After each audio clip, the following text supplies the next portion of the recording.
Welcome to another episode of the InciteFUL podcast. I have another great guest for you guys today. His name is Mathew Park. He is everything you want to know about the gym space and how to make gyms better.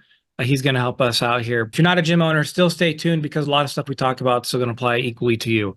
So Mathew, thank you for being on the show. And let's just start with your background. Like gym owners, you have a software. Like how did you get to where you currently are? Okay, so first of all, John, you're amazing. You're a legend. John, the great guy. So you guys haven't looked at him. He's got a new book out called 3.3 Rule. Check it out. Game changer book. Because actually he came in our platinum group a couple weeks ago to actually present on his book and literally had all of our members like rethinking their recharge, their refocus time, the recovery time around being more productive. So I'm looking forward to sharing my thoughts, but John, just so you know, you're a rock star. So that's the first one. Good buddy. Here's my short story, okay? I grew up on a farm and in the middle of absolutely nowhere. 100 people was my town. The closest city is about 2 hours away called Medicine Hat in Alberta. So we had cows and chickens and pigs and 9 cats and 4 dogs and all that good stuff. So I grew up with my hands. We worked on the farm minus 40 to plus 30. That's kind of the 4 seasons of life, in Alberta, Canada. And I had this immense passion for training. So at 12 years old, I was a picked on kid. I was maybe 75, 80 pounds. I was skinny as a rail. So I used weight training as my means of building confidence and not being picked on in school. So I worked out of a gym in a farm with combine tractor parts and, all built out of the bench was made out of steel rails. It was just all made on the farm. And I did weight training almost every day on the farm from 12 years old to 18 years old and just fell in love with bodybuilding. And that's where it started. And I had a vision of wanting to, as every guy wants to go to California to pursue his fitness career, saved up $500 and went to California, cold turkey, from a small town to Glendora, California.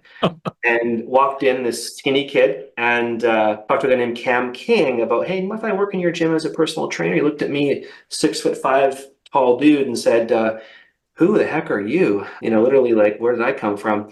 So I literally said, I'm the Canadian guy that emailed you 2 months ago about coming here. He says, thought a second, he's like, oh, you're the guy that emailed me. I never thought you were ever going to come down here to the gym. So that was my first in for his trust, was I actually committed to my word. 18 years old, kid coming from Canada to North California with $100 in his pocket. And I had my first client. That's where I began my PT training, was in a gym in Glendora. And he actually gave me some more clients at $18 an hour. And I built my first client, like 5, 6 people there under the table, IRS. And then came back to Canada about a year later. I couldn't, of course, get my visa. So went to school, NAIT full-time as a personal trainer and full-time study. And that's where my personal training started for the first 8 years. And I grew to 6 figures as a personal trainer, also in a studio as well, with no social media marketing at all, just pure, growing out of my own process, right? And then, of course, learning from mentors and reading books and making mistakes. So I didn't have any money when I first began. I was literally working off of trades and, helping off of here and just learning what kind of actually get leads and build a business. And then from there, I kind of basically started a natural bodybuilding and fitness federation at 21 years old in Canada. And over 9 years, I ran 45 shows with my team of promoters. So that was kind of my bodybuilding fun time. In the middle, I won a WNBF bodybuilding pro card at 25 years old. I competed in about 9 shows before I won a pro card. So I've been through the bodybuilding and the natural scene. I've not taken steroids, just to be very transparent. Okay, very natural at 38 years old. And at that time, I was also starting with my uncle a health beverage company that we got into Walmart, Safeway, Save On Foods, 3,000 locations across Canada and a few in the US. But we got full can distribution. I basically worked my tail off to get this beverage at 26 years old across Canada. So I was running multiple things, you can imagine, in fitness, right? Health beverage company. So from there, I ended up selling my shares in the beverage company. It wasn't my thing anymore. I had passed the torch of the Bodybuilding Federation over to Lou and Charlotte King, who were just awesome people, and didn't compete in any more bodybuilding shows. I did 2 world championships, didn't do very well. I wasn't the guy who was like really built for bodybuilding, but I just absolutely was obsessed with training and the eating and the lifestyle. So I just do it for myself nowadays. And that led me to, I'll use kind of like a low point, 30 years old. I was a guy that had all this success in my mid-20s and all of a sudden was hit with all this, I'll use the word failure, John, because I was like sold my shares, had this massive peak. We had awesome success. And then I sold the shares. And then I used that to invest in something else and unfortunately lost that. And I started all over from scratch again at 30 years old. And I traveled from Alberta in my car, 4,000 miles to Quebec to be with my wife full time, Genevieve. And that was in 2015. So fast forward to 6 years ago, I started TRM. Trainer Revenue Multiplier. And I only began this because I had been a coach for so many years, and I had these trainers when I was teaching at Nate emailing me, texting me saying, how do I get clients? So I was helping them for free just for 2 years. Then Jen says, babe, why are you doing this all for free? You're like, you pay the bills. I'm kind of helping you pay right now. It's like, let's get your crap together. Excuse my word. So I started TRM as a one-man show. I was still kind of paying off some debt back in the day. You're the financial expert, of course, John. Made some bad mistakes, and I was really kind of getting myself back on my feet again. Because mid-20s, I was flying. Like I was peaked, right? And I made some bad choices. Boom, that's fine.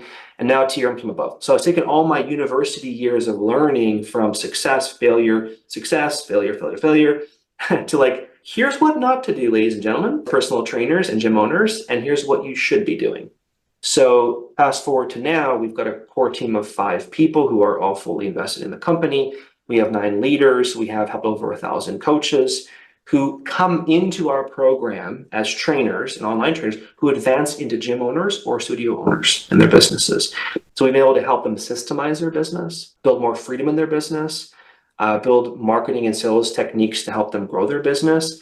But more importantly is having a life beyond their business. And that's why when I heard about your book and the way you do business, John, that's why we've asked you to come back on TRM Platinum like 3 times now, and you're probably gonna come back 3 more times. Is when I first met you and heard about you and read your first book, Profit First for Micro Gyms, I was like, this guy's, he knows his stuff. He's the man. And I find a lot of coaches are all about, I don't want to use people's names, but like are so on the hustle and grind mode, and they burn out and don't understand how to build a life around their business. And when I saw your presentation on Platinum, I was like, where has John been in our lives? So what we preach to our clients is freedom. You optimize your business so you can scale smarter, you can build freedom and have a 6-figure or 7-figure business and actually create impact that creates legacy with your business.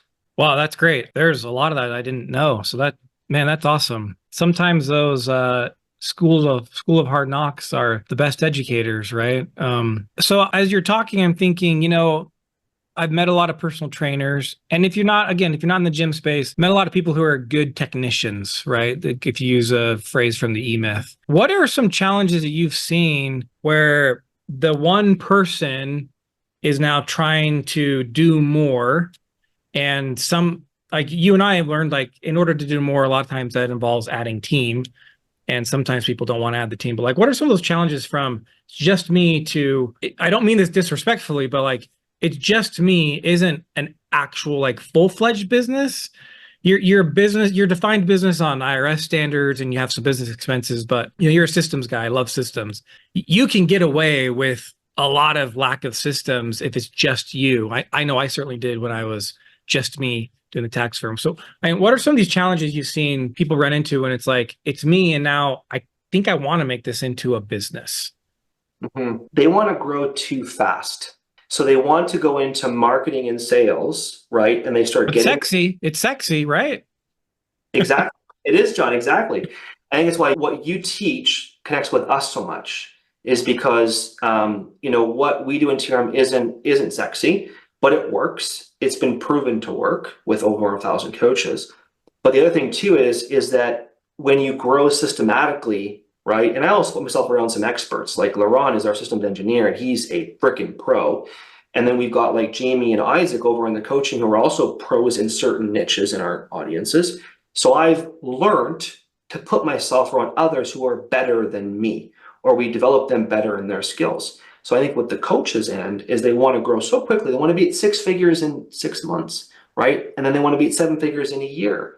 And it took me years to build to 7 figures, and I realized I wouldn't want any other way, because when you do that, you actually grow as a human being. You grow a foundation that becomes solid, and then your income becomes consistent. And then all of a sudden you actually kind of build this character that actually has resilience when you do have peaks and valleys in your business. Mm-hmm. How do you help someone who is like, hey, I've swallowed the pill, I've drank the Kool-Aid, I want to grow super fast.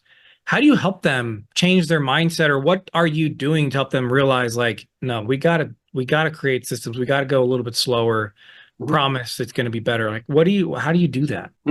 So whenever we bring a coach in for the first time, and we always go over offer and database and control sheet, which means getting all their data together first.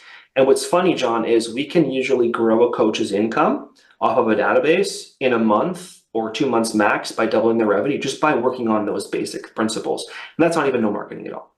So what we do is when I mention those things to a coach who wants to go here and here, like, I can go on income without Facebook ads. I was like, of course you can. You can double your business if you just do these steps. They don't believe it's possible, right? And that's where we take them. We kind of pull them back and paint a picture of what we do and how we do it. And then from there, when they grow, then we show them the steps. So the biggest thing we have with our coaches is we kind of keep them honed in to a few things. And we keep honing them in. We keep refining the engine to build our Ferrari. Mm-hmm. Would you say with those 3 things, and you don't have to share them if you don't want to, I don't know what that looks like, but like in those things, how quickly are they seeing results? In a week. In a week. So yeah, that actually, I had a hypothesis. I was leading you with that question. I think it's important for us, like, look, if you're coaching clients in any capacity in your business, whether that's a gym member or whatever, or other business owners, we as human beings need quick wins. It does help maintain the motivation. I believe in the long term, everyone who has true success has found internal motivation, but it's okay if, we follow the carrot a little bit in the beginning. And so I just think that's an important note, because it sounds like you're giving them really, really quick wins. So it's like, you can trust, like, look, within a week, you're seeing some positive ground. And I'm guessing it's not like massive changes, right? It's just like the one guy who's like, I want to do a pull-up. Okay, let's start with the ring row. You're struggling with that. Hey, after a week, look at your ring row now. You can do 5 in a row. Like, right, incremental improvement helps. But we do need that as humans sometimes. Like, not only do we need the win, we need to stop and pause and acknowledge that there's a win that is there, however small it may be. Does that resonate with what you guys do? 100%. 100%. So once we finish the first coaching call, we build their offer, and they can see clearly how they can sell a prospect with a very clear map. They're like, oh my gosh, I can make a sale tomorrow. You can. The other part is now you can go reintroduce your coaching to your database, because they all know you, right? Most of them already know. Like, so it's like you go talk to 5 a day and get on 3 more calls this week, and you get 2 more sales. That's a quick win, because you're clear on exactly what it is how you're going to present and what you're going to give them to bring them back into your coaching program. That's good. Sounds like a system, if you will. Yep. What would you say are the main systems that gym owners, and I'm assuming I'm confident this is going to apply to all business owners, but gym owners specifically, like, what are some of these common systems that you're helping them get set up? For sure. So when new people sign up as members in the gym, is how they're onboarded in the business. So if clients can't become new members and be onboarded in it, for example, we had a client who was selling a lot of day passes, okay? And 50 a month. And I'm like, okay, so how many will have those converted into new members? 2. I'm like, there's an opportunity. So gym owners, right, the sales process when they first sign in is literally a gold mine of opportunity. So a gym owner, I would say the first thing you look at is that process, is how they come in as a new member and as a day pass member or a free pass member. Because if you can get them converted within a couple of days into your membership, massive win. And also, if coaches or gym owners aren't doing that, they're losing a lot of money. Yeah, and I'm with you. Like, it's just, this is equally applicable to our tax firm, to clients that we work with. Onboarding your clients is one of the most important elements of consistent long-term growth. If you do it the right way, you have more than increased your chance of getting good referrals later down the road because of the experience that they get. Okay, so onboarding, that sounds like one of the first ones. What are some of the other ones? how well your current members are getting nurtured and the communication points between them every week. So most times our gym owners, when they first onboard a member, they kind of forget about them for a bit. No, you want to keep nurturing them with an email, with an SMS, with things at the front desk, with how they're being talked about in classes, if you have classes, or at the gym on the front desk. Using their first name when they walk in the door from the front desk is a huge, like, oh, they know my first name? Oh my gosh, I should know my friends here.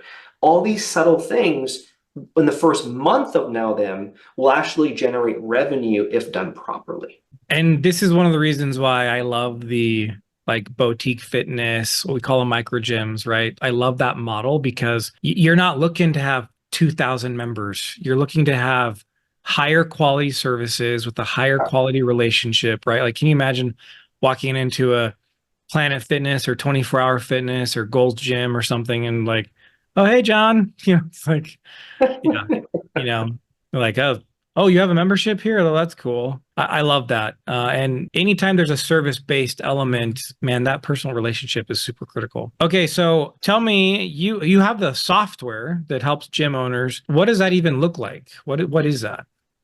So our engineer in systems is Laurent, and he heads this whole back-end systems thing, right? So what he does is our software, he built this software 3 years ago, and what we do is we don't offer it to public, only when you join our TRM program. It's very intimate. It's almost like going to the Ferrari dealership. When you buy a Ferrari, you're going to get all the things with it. You can't buy it separately, okay? Someday I hope to experience that. And you will, John, 100%. Is when we come to our systems, our engine does literally everything on the CRM side. So customer relationship management, all the billing, all the communications in one place, but even building up the SOPs can be generated in the back end. It's funnels, it's the website, it's the landing page, it's all the follow-up systems, onboarding systems, and the list goes on. It literally does everything on the back end of your business. And Laurent, he's amazing because he keeps innovating every week, every month, and making it better because he's asking our clients, he's looking at what they're needing and what Wes's coaches are going through, and we always communicate to him. He's developing, right? Isn't like, oh, this is done. No, he continues to make it better. He's been here for 2 weeks, 2 weeks actually, and came in with me, and we're literally just brainstorming innovative ways to enhance systems. He just finished developing an SOP process that developed SOPs almost automatically in the back end of the engine, which is super cool.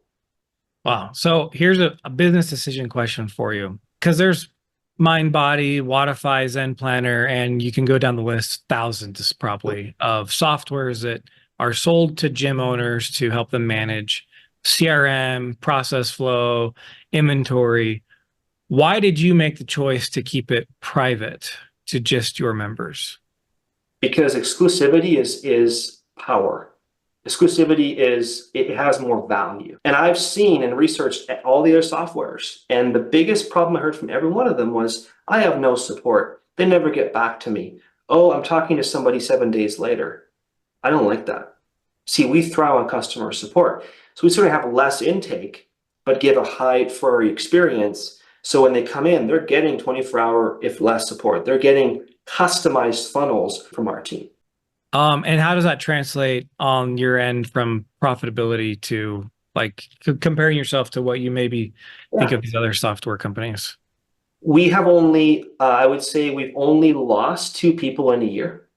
And our retention is literally unbelievable because we go in a very step-by-step process. Yeah. So we had 1 person, I think, in the last 6 months fall off.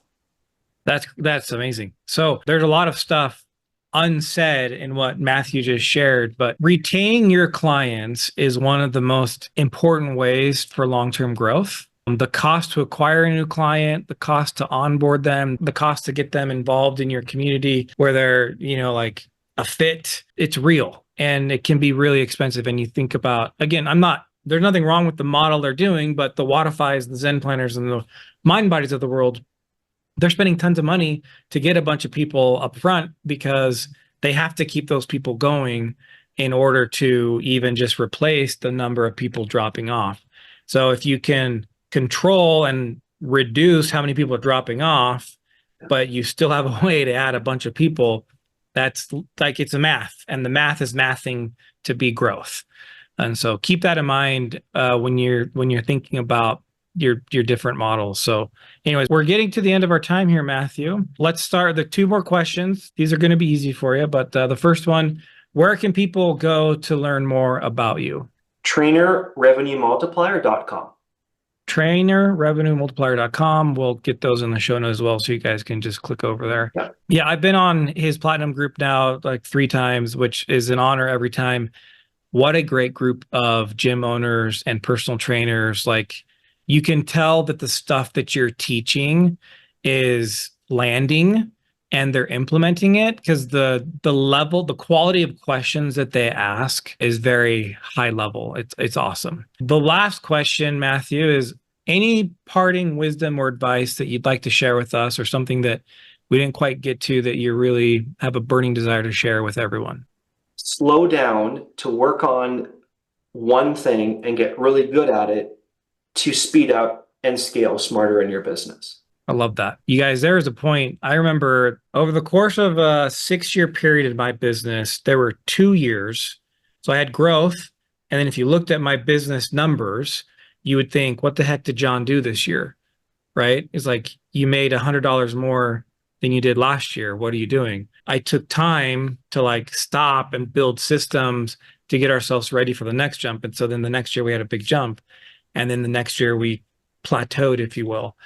So I can tell you from personal experience what Matthew just said is true. Like, you got to slow down, build the systems. You can't just keep going and hoping that you're going to have massive growth 10 years in a row. I mean, look, people can do it. I'm not saying you can't do it, but there are smarter ways to do it, ways that allow you to maintain the effort instead of burning out. Don't feel bad if you feel like I got to pull my foot off the gas a little bit to maybe reinforce the wheels or the frame of the vehicle we're driving here, because I'm about to go faster and I need, right? So our businesses have different stages, and there becomes different levels where we do definitely have to stop and have a different system. I'm telling you right now, the size we are, if I was still trying to use the systems when I was just me and we were $500,000 in revenue, there's no way we would even gotten to this point. So Matthew, thank you so much for being on here. Guys, check out his website. Again, it'll be linked in the show notes. And remember, profit is a choice. Have the courage and wisdom to choose it.